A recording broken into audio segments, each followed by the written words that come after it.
विरोध करताच मारण्याची धमकी, कीर्तनकार महाराजाकडनं अल्पवयीन मुलीवर 5 वर्ष सतत अत्याचार, वारकरी संप्रदायाला काळीमा, गुन्हेगारीचं प्रमाण वाढत चाललंय। त्या दरम्यान पारनेर तालुक्यामध्ये एक संतापजनक प्रकार समोर आलाय, त्यामुळे अहिल्यानगरमध्ये संतापाची लाट पसरली।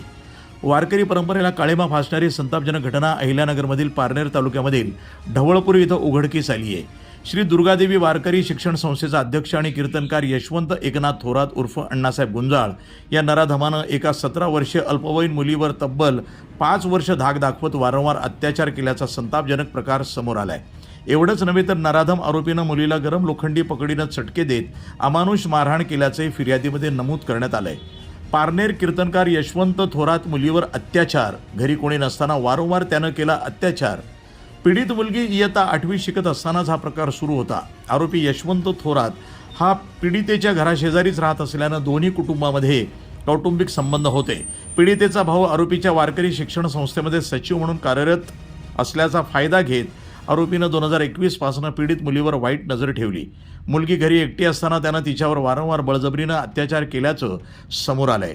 पीडितेनं विरोध करण्याचा प्रयत्न केला असता आरोपीनं तिला जिवे मारण्याची धमकी दिली।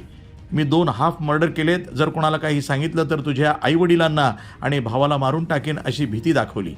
मारहाणीमुळे पीडितेला चालणंही कठीण, कुटुंबाला काही होऊ नये म्हणून पीडितेला हा छळ अनेक वर्ष गुपचूप सहन करावा लागला। दरम्यान 10 मार्च 2026 रोजी या अत्याचाराचा कळस गाठला गेला। आरोपीनं पीडितेला फोन करून आपल्या घरी बोलवलं, तिने येण्यास नकार दिला असता कुटुंबाला ठार मारण्याची धमकी दिली।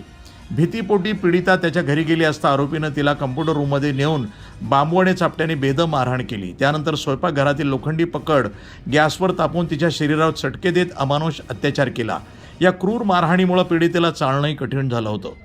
अत्याचाराचा थरार केला उघड। दिनांक 14 मार्च 2026 रोजी तिचा भाऊ घरी आल्यानंतर तिची गंभीर अवस्था पाहून त्यानं तिला विश्वासात घेतलं। त्यानंतर मावस भावाच्या उपस्थितीमध्ये पीडितेनं मागील 5 वर्षापासून सुरू असलेल्या अत्याचाराचा सर्व ती कहाणी सांगितली।